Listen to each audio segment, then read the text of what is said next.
Hello दोस्तों, आज फिर मैं लेके आया हूँ आपके लिए पटवारी स्पेशल में महत्वपूर्ण 10 क्वेश्चनों की एक सीरीज जो आपके आने वाले पटवारी एग्जाम में काफ़ी इंपॉर्टेंट होगी। तो देखते हैं पहला प्रश्न, प्रबंध के कितने आधारभूत तत्व हैं? तो याद रखिएगा 5 तत्व हैं, मेन, मटेरियल, मशीन, मनी और मेथड।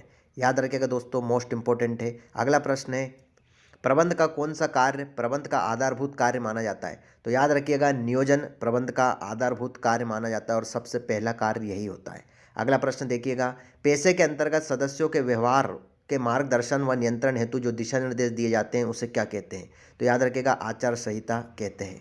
अगला प्रश्न है, नीतियाँ निर्धारित करना प्रबंध के किस स्तर का कार्य है? तो याद रखिएगा दोस्तों, यह कार्य उच्च स्तरीय प्रबंधन का कार्य होता है। आगे देखते हैं, समन्वय की आवश्यकता प्रबंध के किस स्तर पर होती है? तो याद रखिएगा, तीनों स्तर पर इसकी आवश्यकता होती है।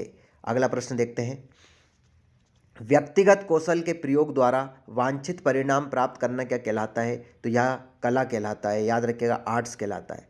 अगला प्रश्न है, प्रशिक्षण व अनुभव द्वारा प्राप्त ज्ञान का सामाजिक हित हेतु प्रयोग करना क्या कहलाता है? तो यह पेशा कहलाता है। याद रखिएगा।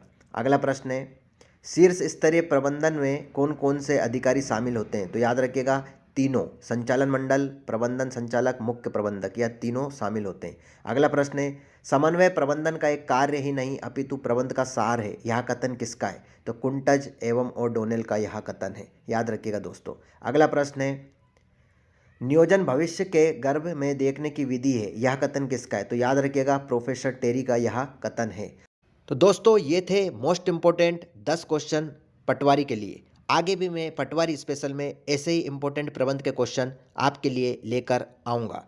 दोस्तों, अगर वीडियो अच्छा लगा तो लाइक ज़रूर करें, मेरे चैनल को सब्सक्राइब करें और अपने दोस्तों को ज़्यादा से ज़्यादा शेयर करें ताकि इस वीडियो का फ़ायदा उन्हें भी मिल सके।